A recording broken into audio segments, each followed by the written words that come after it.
YCP MLC Tekkali నియోజకవర్గ నేత దువ్వాడ శ్రీనివాస్ ఇంట్లోని వివాదం మరో ట్విస్ట్ తిరిగింది. ఈ వ్యవహారంపై ప్రెస్ మీట్ నిర్వహించిన దివ్వల మాధురి సంచలన వ్యాఖ్యలు చేశారు. తనపై 2 ఏళ్లుగా ఇలాంటి ఆరోపణలు చేస్తున్నారని అన్నారు.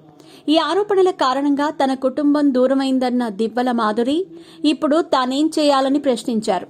అందుకే దువ్వాడ శ్రీనివాస్తోనే కలిసి ఉండాలని నిర్ణయించుకున్నానని చెప్పారు. తండ్రి అంటున్న దువ్వాడ శ్రీనివాస్ పిల్లలు ఈ 2 ఏళ్లు ఏమైపోయారని దివ్వల మాధురి ప్రశ్నించారు.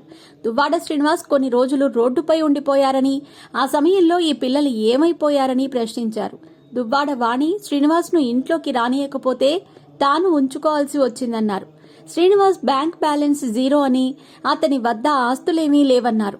ఉన్నవి మొత్తం కుటుంబానికే ఇచ్చేశారని చెప్పారు.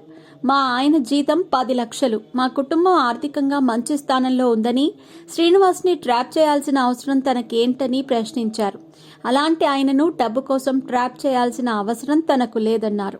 దువ్వాడ శ్రీనివాస్ ఎన్నికల కోసం కూడా తన సొంత డబ్బును 2 కోట్లు ఖర్చు చేశానని చెప్పారు.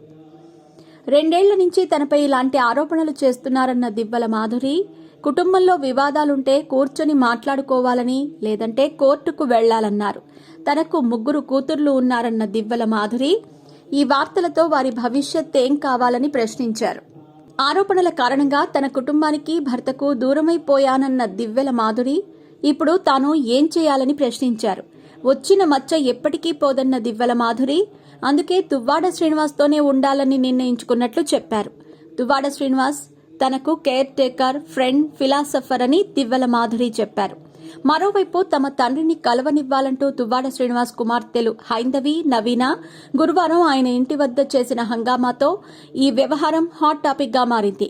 తమ తండ్రిని తమతో కలవకుండా దివ్వల మాధురి అడ్డుకుంటుందంటూ దువ్వాడ శ్రీనివాస్ కుమార్తెలు ఆరోపించారు.